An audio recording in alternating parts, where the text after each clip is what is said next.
My grandfather left me his worthless coin collection, so my cousins laughed until I had it appraised for $2 million. Grandpa Holden died on a Tuesday. By Thursday, the vultures were circling. My cousins descended on his modest ranch house like locusts, eyeing the antique furniture and jewelry collection. My Aunt Patricia made a beeline for the china cabinet, while my Uncle Warren started measuring the vintage dining set. The will readings tomorrow, I reminded them. Patricia waved me off, just getting a head start on organizing everything. The next day, we sat in Lawyer Fitzpatrick's cramped office as he read Grandpa's will. The good stuff, the house, the cars, the investments, went to my Uncle Warren, the eldest son. My cousins split the jewelry and antiques. Various relatives got smaller cash amounts. Then Fitzpatrick cleared his throat. To my grandson Theo, who spent every summer helping me catalog my collection, I leave my complete coin collection and all related materials. The room went silent. Then my cousin Brianna snorted. Seriously? Those dusty old pennies in mason jars? My cousin Chad laughed. Grandpa tried to show me those things every visit. Total junk. Sorry, Theo. Uncle Warren patted my shoulder. Don't feel bad. At least you got something. Patricia whispered loud enough for everyone to hear. Poor Theo. Always was Holden's favorite, and this is what he gets. I said nothing. Grandpa had spent countless hours teaching me about those coins, their history, their origins, how to identify valuable pieces. While my cousins were outside playing, I was learning about mint marks and rare dates. After the reading, I drove to Grandpa's house. Uncle Warren was already directing movers. Take whatever coins you want, he called out. We're donating the rest to charity. I found Grandpa's collection exactly where he'd left it, in his study, organized in labeled albums and protective holders. There were hundreds of coins spanning decades. My cousins saw worthless old money. I saw a lifetime of careful curation. It took me 3 trips to move everything to my apartment. The following Monday, I called Henderson Numismatics, the coin shop Grandpa had mentioned. The owner, Mr. Vega, agreed to do a preliminary assessment. Bring everything, he said. Your grandfather had quite the reputation among collectors. Wednesday morning, I loaded my car with boxes and drove to Henderson Numismatics. Mr. Vega's eyes widened when I started unpacking. Sweet mother of pearl, he whispered, examining a particular coin under his magnifying glass. Is this what I think it is? He called in his partner, Mrs. Rodriguez. They huddled over several pieces,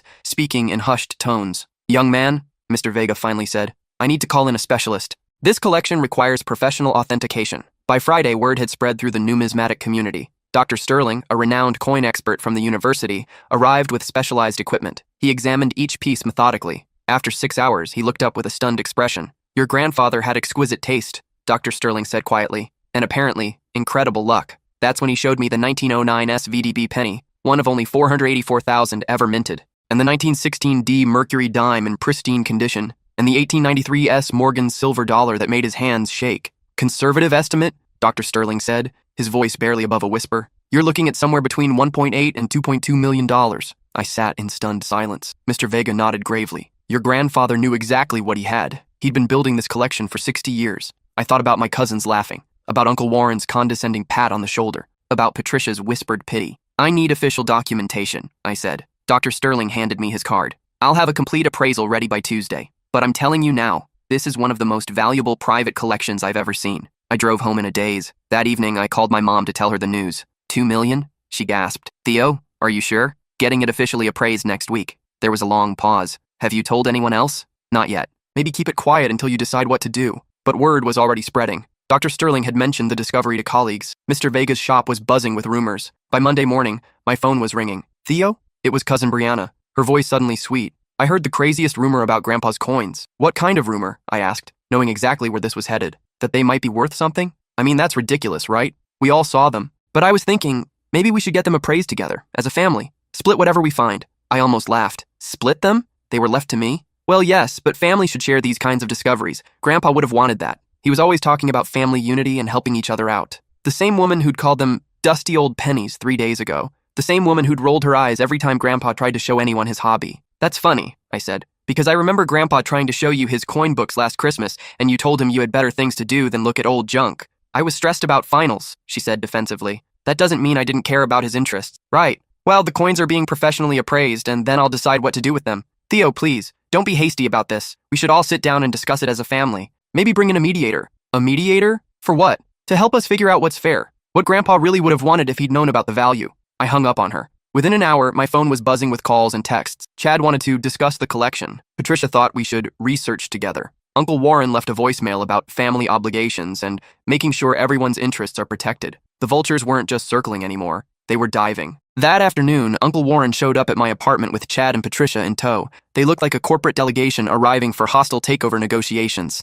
We need to talk, Warren said, pushing past me into my living room without invitation. They arranged themselves on my couch like an intervention committee. Warren sat in the center, Patricia to his right, Chad to his left. All three wore serious expressions that I'm sure they'd practiced in the car. "This rumor about the coins," Patricia began, her voice taking on that condescending tone she used when explaining things to children. "We think there's been a misunderstanding about how to handle this situation." "What misunderstanding?" I asked, remaining standing near the door. Chad leaned forward eagerly. "Grandpa was old, Theo. Sometimes wills don't reflect what people really intended, especially when new information comes to light. He intended for me to have his coin collection. That seems pretty clear." Warren's voice turned stern, the tone he'd used to discipline me as a kid. "Don't be selfish, Theo. We're family. Whatever value these coins have should benefit everyone, not just one person who happened to get lucky." "Lucky?" I felt my temper rising. "I spent every summer for 12 years learning about those coins. Every visit, every holiday, while you all were busy with your own lives, I was sitting with Grandpa learning about mint marks and historical significance and proper storage techniques."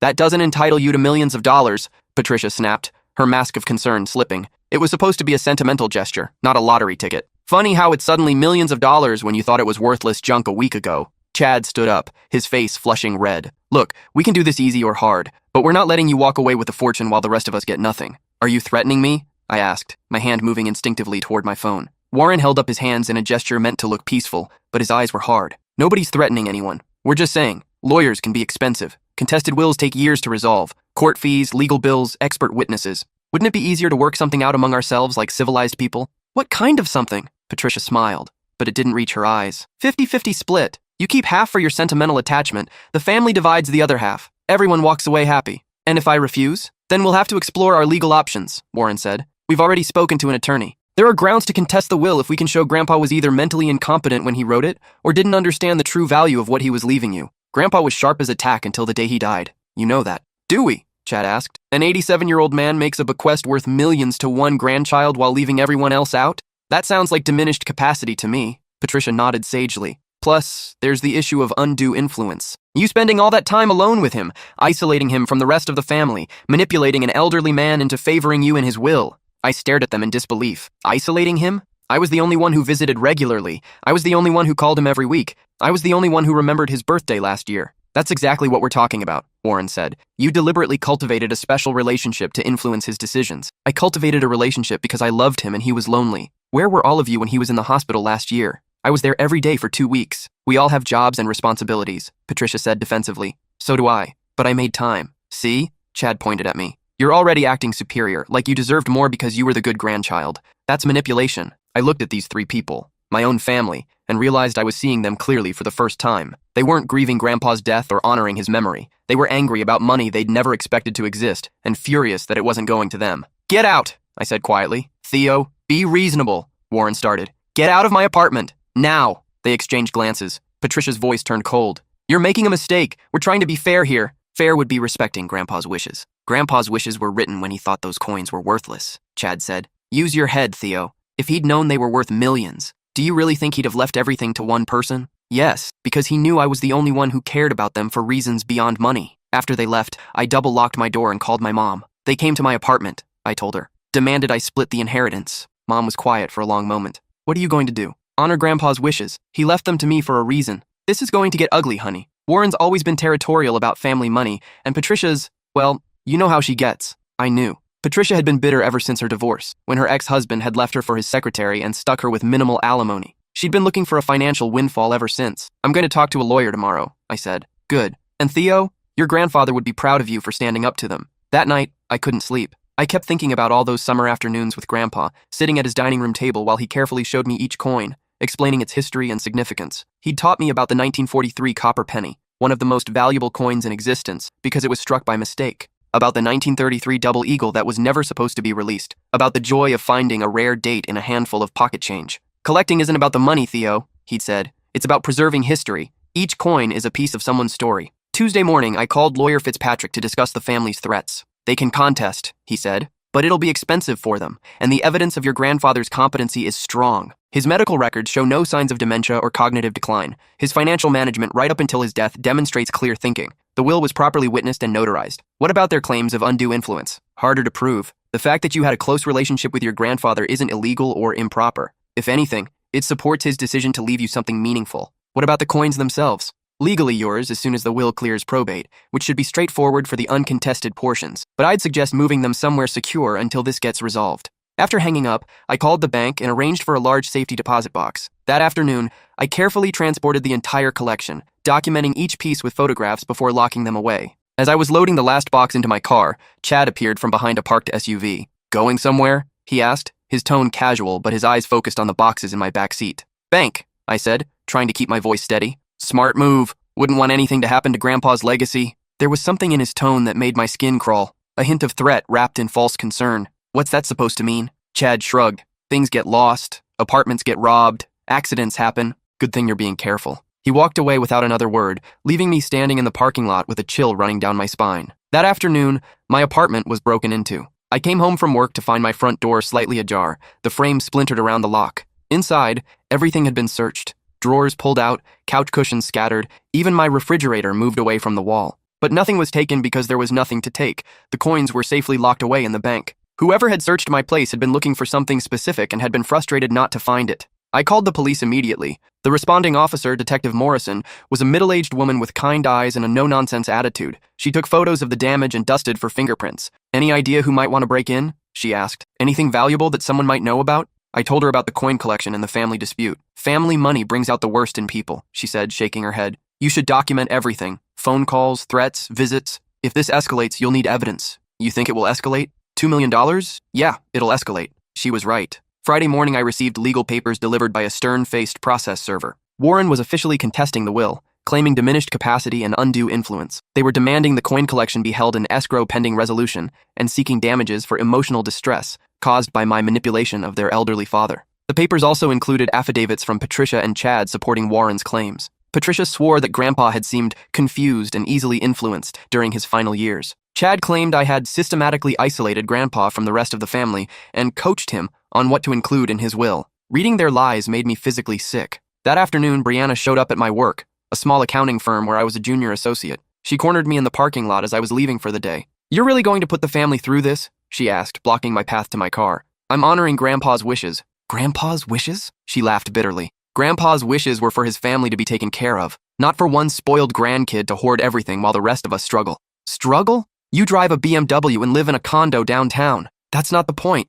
The point is family loyalty, something you clearly never learned. I learned it from Grandpa. Real family loyalty means respecting people's decisions, not attacking them when they don't benefit you. You think you're so special because you were his favorite. You think those summers you spent with him make you better than the rest of us. I think those summers taught me about who Grandpa really was. Not the old man you all saw as a burden, but someone with passions and knowledge and stories to share. Oh, please, Brianna's voice dripped with contempt. You were a lonely kid with no friends. Grandpa felt sorry for you, so he let you hang around while he played with his coins. Don't mistake pity for preference. That stung because part of it was true. I had been lonely. My parents had divorced when I was 8, and I'd spent summers with Grandpa because Mom was working double shifts and Dad was starting his new family. But Grandpa had never made me feel like a charity case. Maybe I was lonely, I said, but at least I was there. At least I listened when he tried to share something he cared about. He tried to share it with all of us. We just had better things to do than humor an old man's obsessions. And that's exactly why he left the collection to me. Brianna stepped closer, her face flushed with anger. You think you're so righteous, but you're just greedy. If you really cared about honoring Grandpa's memory, you'd share with the family he loved. The family that barely visited him? The family that forgot his birthday? The family that put him in assisted living and visited twice a month? He needed professional care. He needed family. Real family. Not people who saw him as an obligation. Brianna slapped me. The sound echoed across the parking lot, and several coworkers who were leaving turned to stare. My cheek burned, but I didn't retaliate. Feel better? I asked. She burst into tears, whether from anger, frustration, or guilt, I couldn't tell. This is tearing the family apart, she sobbed. Can't you see that? The family tore itself apart the minute you all decided money was more important than respecting Grandpa's wishes. I got in my car and drove away, leaving her standing in the parking lot. That weekend, I drove to Grandpa's house, now officially Warren's property according to the will. I still had a key and wanted to retrieve some personal items Grandpa had specifically left me, his coin reference books, his magnifying glass, and a few photographs from our summers together. I found Warren in Grandpa's study, going through the desk with methodical precision. Looking for something? I asked from the doorway. He startled, then quickly composed himself. Just organizing paperwork. Dad kept everything, and I mean everything. Medical records going back 20 years, tax returns, correspondence with coin dealers. That last part caught my attention. I noticed he was specifically searching through Grandpa's coin catalogs and reference books, making notes on a yellow legal pad. Those aren't part of the estate, I said. The will specified all coin-related materials come to me. Warren's face reddened. Don't be ridiculous. A few old books aren't worth fighting over. Then you won't mind if I take them. He moved to block my path to the bookshelf. Everything in this house stays put until the will dispute is resolved. I'm not letting you remove anything that might be relevant to our case. What case? Those books aren't part of your claim. Says who? If Dad was using those books to evaluate his collection, they're evidence of what he knew about the coin's value. I realized what Warren was doing. He was trying to build a case that Grandpa had either known exactly how valuable the coins were, in which case, why wouldn't he share such wealth with the whole family, or that he'd been confused about their value, supporting the diminished capacity claim. That's not how it works, I said. The non-contested items can be distributed immediately. Warren stepped closer, his voice taking on that threatening tone I remembered from childhood arguments. You want to test that theory? Because I've got lawyers who disagree, and unlike you, I can afford to fight this for years. It was a clear intimidation tactic, designed to remind me that Warren controlled the family's substantial resources while I was just a junior accountant with limited savings. I left without the books, but not before taking photos of everything on his desk. Among the papers was a handwritten list of coin dealers in 3 states, along with notes about authentication processes and value determination timelines. Monday morning, I called Fitzpatrick and described what I'd seen. He's trying to prove the valuable coins weren't properly inventoried in the original will, Fitzpatrick explained. If he can show your grandfather didn't know their true value when he wrote the will, he might argue the bequest was based on misinformation, but the will specifically mentions the complete coin collection and all related materials. It doesn't list individual pieces or values. Doesn't matter to Warren's strategy. If he can demonstrate your grandfather thought he was leaving you pocket change, not a fortune, he might claim undue influence or mistake of fact. What do you mean, mistake of fact? If Warren can prove your grandfather was under the mistaken impression that his coins were essentially worthless, he could argue the bequest was made under false pretenses. The court might then distribute the collection according to what your grandfather would have wanted if he'd known the true value. My stomach dropped. Can he do that? It's a long shot, but not impossible. That's why he's documenting everything, trying to show a pattern of your grandfather either not knowing or deliberately concealing the collection's value from the family. That afternoon, I received a call from Mr. Vega at Henderson Numismatics. Someone's been asking questions about your grandfather, he said, his voice concerned.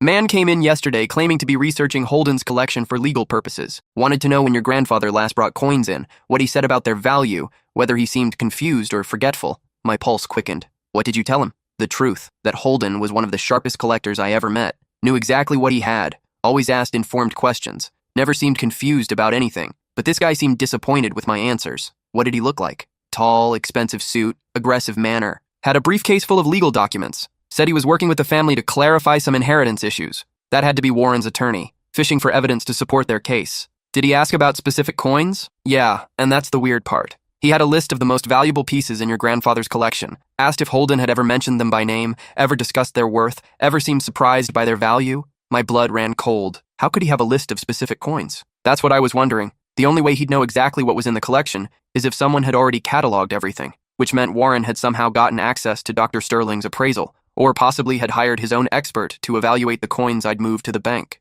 That evening, I sat in my apartment, still damaged from the break-in, trying to figure out Warren's strategy. If he was building a case that Grandpa didn't know the coin's value, he'd need to explain how an experienced collector could accidentally accumulate millions of dollars worth of rare pieces. But if he was building a case that Grandpa did know the value, he'd need to explain why a loving grandfather would deliberately exclude his other grandchildren from such wealth. Either way, I was the target. Wednesday morning brought another surprise. I arrived at work to find a private investigator waiting in the lobby. Theo Martineau? He asked, approaching with a clipboard and badge. Yes? I'm conducting interviews for a legal matter involving your grandfather's estate. Can I ask you a few questions? I looked around the lobby, aware that my co-workers and boss were watching this interaction with interest. Not without my lawyer present, I said. The investigator smiled. Nothing formal. Just trying to get a timeline of your relationship with your grandfather. When did you start visiting him regularly? Who initiated those visits? Did he ever discuss the contents or value of his coin collection? I said not without my lawyer. Did your grandfather ever seem confused or forgetful during your visits? Did he ever repeat stories or forget conversations you'd had? Several co-workers had gathered nearby,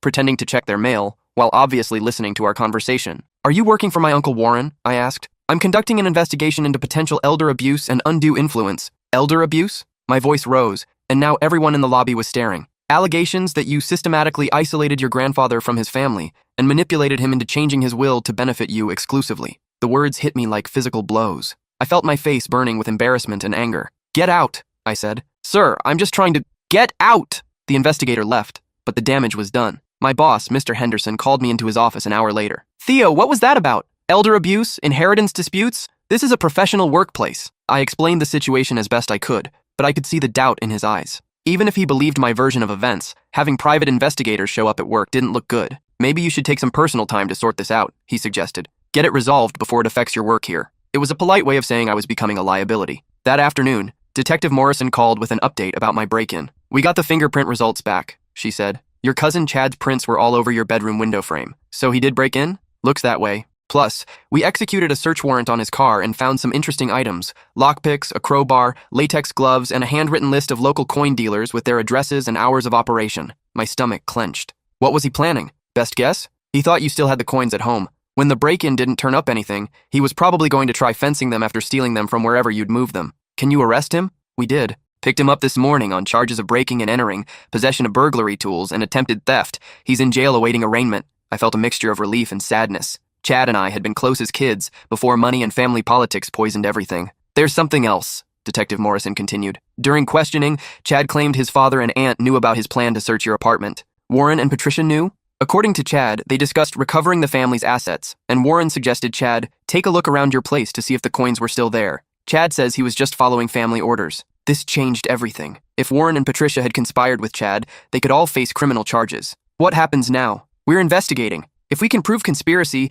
your uncle and aunt could be charged as accessories. In the meantime, Chad's looking at serious jail time." After hanging up, I called Fitzpatrick with the news. "This is good for us," he said. "Criminal conspiracy to steal your inheritance seriously undermines their civil case. Hard to claim they're acting in your grandfather's best interests when they're trying to steal from you. Will this make them back down? Maybe. Or it might make them more desperate. People facing criminal charges don't always make rational decisions." Thursday morning proved his point. I woke up to find my car windows smashed and the tires slashed. A note tucked under the windshield wiper read, "Drop the charges or it gets worse." I called Detective Morrison immediately. "Escalation," she said after examining the damage. "Classic intimidation tactics. Any security cameras in your parking lot?" "I don't think so. We'll check with nearby businesses. In the meantime, you should consider staying somewhere else for a while. And definitely don't travel alone." That afternoon, I moved into a hotel near downtown, paying cash and registering under a fake name. The paranoia felt ridiculous, but the message on my car had been clear. Friday brought news that Chad had been released on bail, posted by Warren, according to Detective Morrison. "He's got conditions," she assured me. "No contact with you, no going near your residence or workplace, but be careful anyway." That evening, as I sat in my anonymous hotel room, I found myself thinking about Grandpa again. What would he make of all this? His family turning against each other, his grandson in hiding, his carefully preserved collection at the center of a bitter legal battle. I pulled out my phone and called Mrs. Rodriguez at Henderson Numismatics. "I need to ask you something about my grandfather," I said. "Did he ever talk about his family? About what would happen to his collection after he died?" There was a long pause. "He did, actually, especially in the last year or so." "What did he say?" "He was worried about your cousins, about their attitudes toward money and responsibility. He said most of them saw his coins as junk, but that you understood what they really represented." "Did he know how valuable they were?" "Oh, honey, of course he knew. Holden had been collecting for 60 years. He knew exactly what everything was worth, probably down to the penny. Then why didn't he tell the family?" Mrs. Rodriguez was quiet for a moment. "He said something once that stuck with me. He said, 'Money changes people, and not usually for the better. Better to let them think it's worthless junk than watch them fight over it while I'm still alive.'" My eyes filled with tears. Grandpa had known exactly what would happen if the family discovered the collection's value. He'd protected everyone from their own greed as long as he could. "There's something else," Mrs. Rodriguez continued. "Your grandfather left something here for you. A sealed envelope with instructions to give it to you after his death. I forgot about it until yesterday with everything that's been happening." "What kind of envelope?" "Personal letter, looks like. He dropped it off about 6 months ago, said it contained some important information you'd need if anything happened to the collection." I drove to the coin shop immediately, taking a circuitous route and checking my mirrors constantly. The envelope was exactly as Mrs. Rodriguez had described, sealed, with my name written in Grandpa's careful handwriting. I opened it in my car, hands shaking. "Theo, if you're reading this, then my collection has found its way to you as intended. By now, you've probably discovered its true value and realized why I never mentioned the specifics to the family. Those coins represent 60 years of careful hunting, trading, and patience. Each piece was chosen for its rarity, its history, or its beauty. You're the only person who ever showed genuine interest in understanding that history. Your cousins saw old money. You saw stories. Warren will try to claim I didn't know what I was leaving you. In Safety Deposit Box 847 at First National Bank, you'll find documentation proving otherwise. The key is taped under the bottom drawer of my desk, the drawer that locks. I trusted you with my collection because you understood its real value was never the money. It was the connection to history, the preservation of stories, the joy of discovery. Don't let them take what belongs to you, but don't let it change who you are either. Love, Grandpa P.S. If things get really bad, there's one more thing in the safety deposit box that might help, something I hoped I'd never need to use. My hands were shaking as I finished reading. Grandpa had known this would happen. He'd prepared for it. But first, I needed to get that key from his desk. I drove to Warren's house, the house that had been Grandpa's, and parked across the street, watching for any sign of activity. Warren's car wasn't in the driveway, and the house looked empty. I still had the key Grandpa had given me years ago. I waited until dark, then slipped through the back gate and entered through the kitchen door. The study looked exactly as Warren had left it, papers scattered across the desk, books pulled from shelves, filing cabinet standing open. I found the locked drawer exactly where Grandpa had described it, a small key taped to its underside. As I was prying the key loose, I heard the front door open. "Told you he might come back here," Warren's voice carried down the hallway.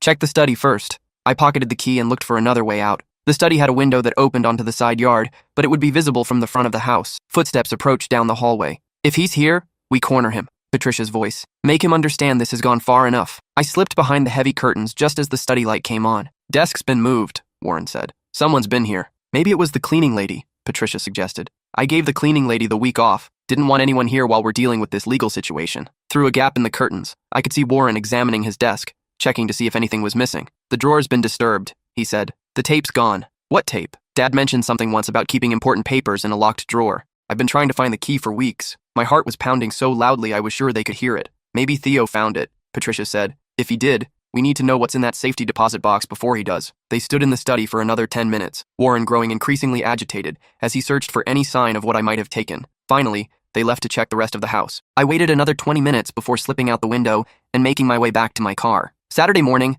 I was at First National Bank when it opened. Safety deposit box 847 was exactly where Grandpa had said it would be, accessed with both the key I'd retrieved and a signature card he'd prepared in advance. Inside the box was a treasure trove of documentation that made Warren's legal case fall apart instantly. Insurance appraisals dating back 20 years, showing Grandpa had been getting his most valuable coins professionally evaluated on a regular basis. Purchase receipts for individual pieces that had cost him thousands of dollars, clearly not the actions of someone who thought his collection was worthless. Correspondence with other collectors discussing specific rare finds, market values, and investment strategies. But the most damning evidence was a series of letters Grandpa had written to Warren over the past 5 years. The first, dated 3 years ago, offered to leave the coin collection to the family if anyone showed interest in learning about it. Warren had responded by calling it a boring old man hobby and suggesting Grandpa find something more useful to do with his time. The second, from 2 years ago, specifically mentioned the collection's substantial value and suggested Warren might want to reconsider his dismissive attitude. Warren's response was even more insulting, calling the coins worthless trinkets and telling Grandpa to stop bothering everyone with that junk.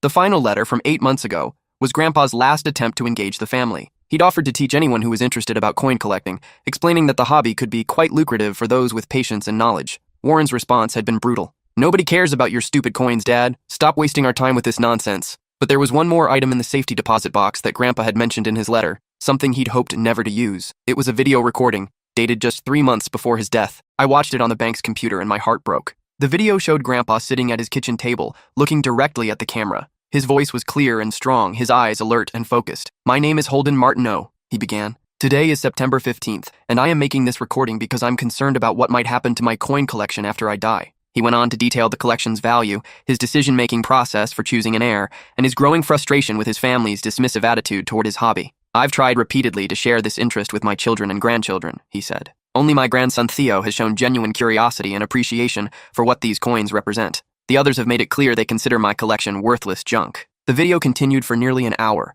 with Grandpa methodically explaining his relationship with each family member, their attitudes toward his collecting, and his reasons for leaving everything to me. The final part was devastating. "If my family is watching this recording, it means they're challenging my will and claiming I didn't understand what I was doing. I want to be absolutely clear. I knew exactly what my collection was worth. I knew exactly what I was doing, and I chose Theo, because he's the only one who understood that these coins are more than just money. They're pieces of history that deserve to be preserved and appreciated." He looked directly at the camera, his expression stern but sad. "To my son, Warren, you told me my coins were worthless trinkets. You were wrong about their value and you were wrong about their importance. I hope someday you understand the difference. To my daughter, Patricia, you said nobody cares about my hobby. Theo cared. He listened to my stories, asked thoughtful questions, and helped me catalog everything with genuine interest. That's why he's getting the collection. To my grandchildren, Chad and Brianna, you laughed at my coins and called them junk. Theo never laughed. He understood that every coin tells a story, and he wanted to hear those stories." The recording ended with Grandpa holding up several of his most valuable pieces. "These coins are worth approximately $2 million. I'm leaving them to Theo not just because he's earned them, but because I trust him to preserve their historical significance rather than just cashing them in. That's what a true collector does." I sat in the bank's viewing room, crying as I watched my grandfather defend his decision from beyond the grave. That afternoon, I called Fitzpatrick and told him about the safety deposit box discovery. "This changes everything," he said after I described the contents. "Your grandfather clearly knew the value and deliberately chose you as the recipient. Warren's incompetency claim just fell apart completely. What about the undue influence allegation? Dead in the water. The video testimony and correspondence show your grandfather making an informed decision based on years of family interactions. Plus, the fact that he repeatedly tried to engage other family members proves you weren't isolating him. So it's over? Should be. I'll send copies of everything to Warren's attorney. Once they see this evidence, they'll have no choice but to withdraw their challenge. Monday morning, Warren called me directly for the first time since this whole mess started. "We need to talk," he said, his voice strained and defeated. "I'm listening. Can we meet somewhere? Just you and me. No lawyers." Against my better judgment, I agreed to meet him at a coffee shop downtown. He looked like he'd aged 10 years in the past month, gray-faced, hollow-eyed, wearing a wrinkled shirt that suggested he wasn't sleeping well. "I saw the video," he said without preamble. I waited. "And the letters. Your lawyer sent copies to our attorney." His voice cracked slightly. "I didn't remember writing those responses to Dad, but seeing them again." "You remembered?" I remembered how dismissive I was. How cruel, really. He stared into his coffee cup. "Dad was trying to share something he loved, and I kept shutting him down. He just wanted someone to care about his hobby. I know that now. But at the time, it seemed like," he struggled for words, "like he was trying to fill empty time with meaningless, busy work. I thought I was protecting him from wasting his energy on trivial things, protecting him from what he loved most." Warren flinched. "I was wrong. About the coins, about Dad, about you." We sat in silence for several minutes. "What happens now?" I asked. "I'm withdrawing the legal challenge. My attorney says we have no case anyway, not with Dad's video testimony. And Chad's criminal charges? He's pleading guilty to breaking and entering. Probably get probation since it's his first offense." Warren looked up at me. "He's ashamed of what he did. We all are. Are you?" "Yes, deeply ashamed. We turned into people Dad wouldn't recognize, fighting over money we never expected to exist." Warren reached into his jacket and pulled out an envelope. "Patricia wanted me to give you this." Inside was a handwritten letter from my aunt. "Theo, I owe you an apology that I don't know how to make. We were wrong about everything. About you, about your grandfather, about what mattered to him. I've been bitter since my divorce, looking for someone to blame for my financial problems. When we learned about the coins, I saw it as cosmic justice, finally some good luck for our family. But it wasn't luck for our family. It was a gift for you, earned through years of genuine relationship with your grandfather. I don't expect forgiveness, but I wanted you to know that I understand now why Dad made the choice he did. Patricia." I folded the letter carefully. "What about Brianna? She's processing. This has been hard on her too. She really believes she deserved part of the inheritance, that Dad would have wanted her to benefit." "Did she?" Warren shook his head. "In her heart, she knows the truth. She just needs time to accept it." We finished our coffee in relative peace, the first normal conversation we'd had in months. "There's something else," Warren said as we prepared to leave. "The house. Dad's house. It's too big for just me, and every room reminds me of how badly I handled his final years." "What about it?" "I'm selling it. But before I list it, I wanted to offer you the chance to go through his things. Take whatever has sentimental value,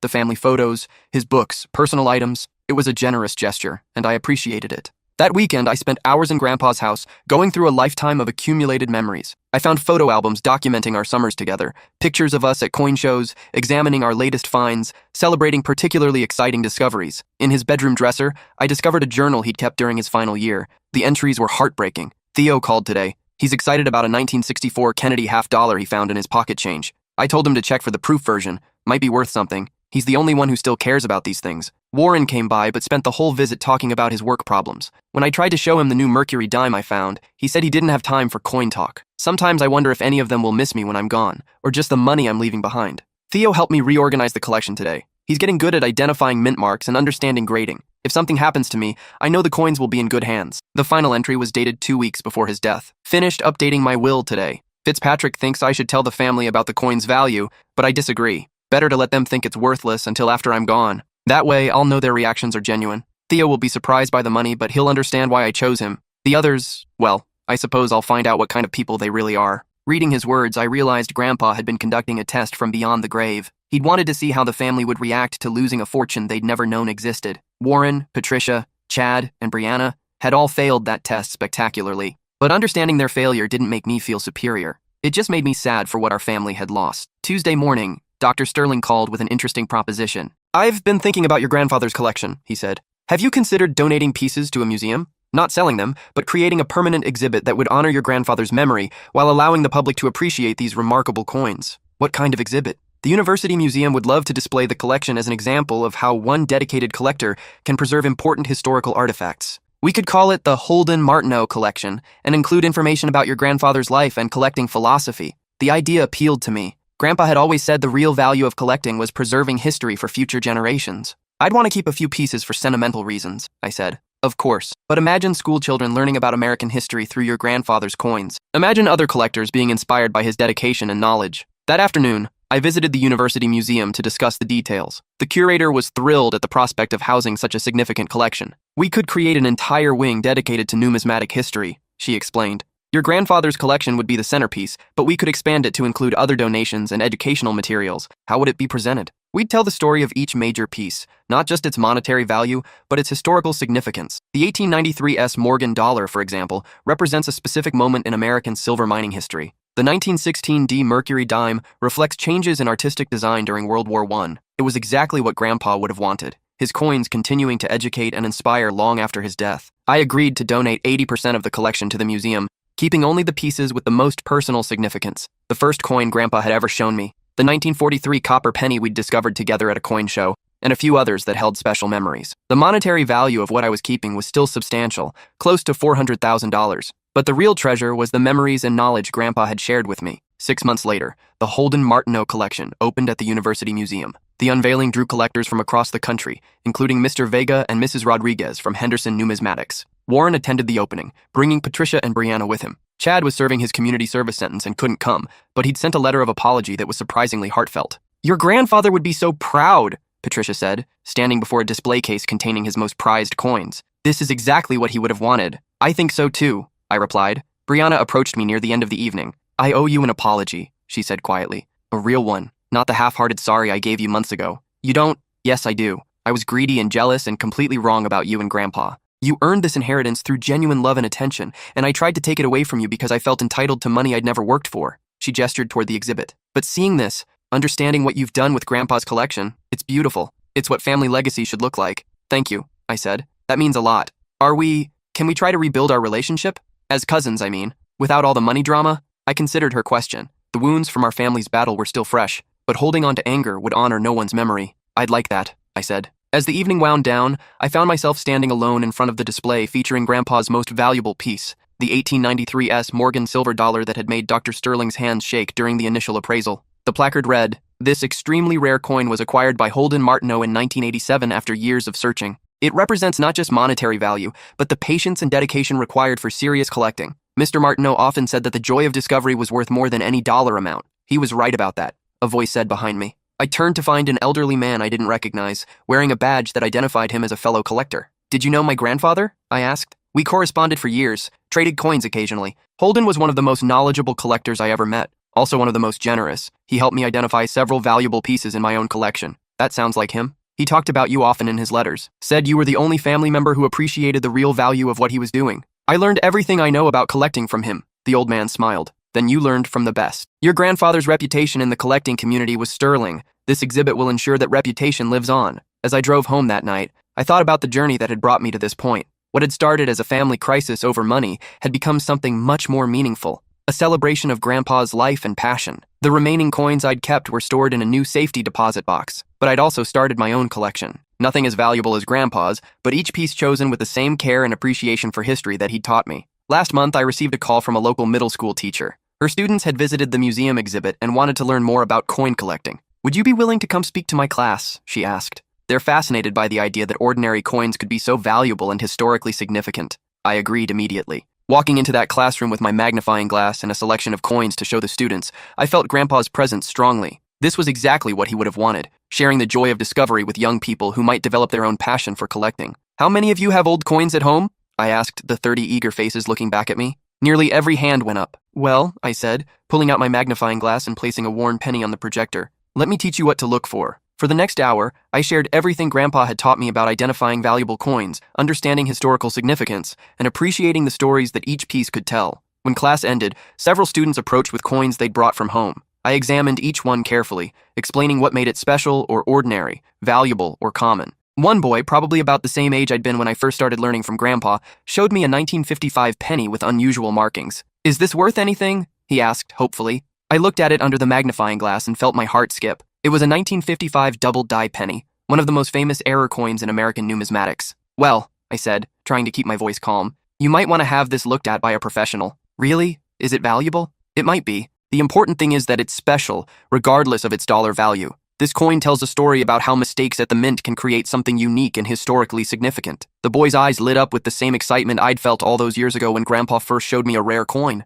As I packed up my materials, the teacher thanked me for inspiring her students. "You've got a gift for explaining complex concepts in ways kids can understand," she said. Ever consider teaching? I hadn't, but the idea appealed to me. Maybe there was a way to turn my knowledge into something more than just a hobby. 6 months later, I left my accounting job to become a part-time educator at the museum, developing programs for school groups and conducting workshops for new collectors. The work doesn't pay nearly as much as accounting, but the financial cushion from Grandpa's coins allows me to pursue something I'm passionate about rather than just something that pays the bills. Every day I get to share the knowledge Grandpa gave me with people who are discovering the joy of collecting for the first time, and sometimes, late at night when I'm cataloging new acquisitions for the museum, I can almost hear his voice. Every coin tells a story, Theo. The trick is learning how to listen. The family relationships that were damaged during our legal battle are slowly healing. Warren and I have lunch occasionally, and our conversations now include genuine interest in each other's lives, rather than just obligatory family updates. Patricia has started volunteering at a financial literacy program for divorced women, channeling her energy into helping others, rather than dwelling on her own setbacks. Chad completed his community service and enrolled in a business ethics course at the local community college.